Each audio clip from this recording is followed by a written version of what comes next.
Russian waiter Alexander doesn't need eyes in the back of his head because he has the peculiar ability to turn his neck through a complete 180 degrees.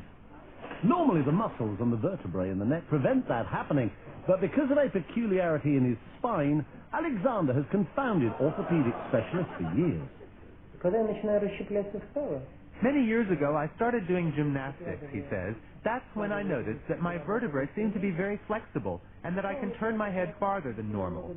I worked at it little by little, going a little farther each time, and one day I was able to turn my head all the way around.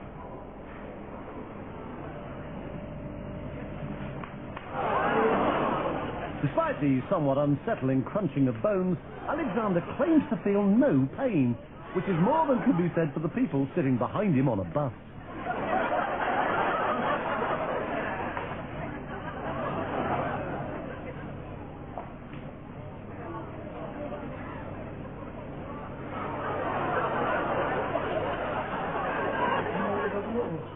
When I do it, it takes energy out of my whole body, he says. It requires 100% concentration. This may sound silly, I know, but in that moment, I don't feel like myself. It's as if I were another person whose body is filled with some kind of energy. I've been a radiologist for more than 30 years, he says, but I've never seen anything like it. Alexander is extremely flexible, no doubt about it. However, I suspect that it's a congenital ability.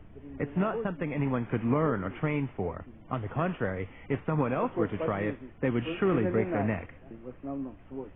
For me, it's absolutely normal and doesn't hurt at all. The fact that he can turn other people's heads as well, although obviously not as far, has encouraged Alexander to take his peculiar skill on a concert tour.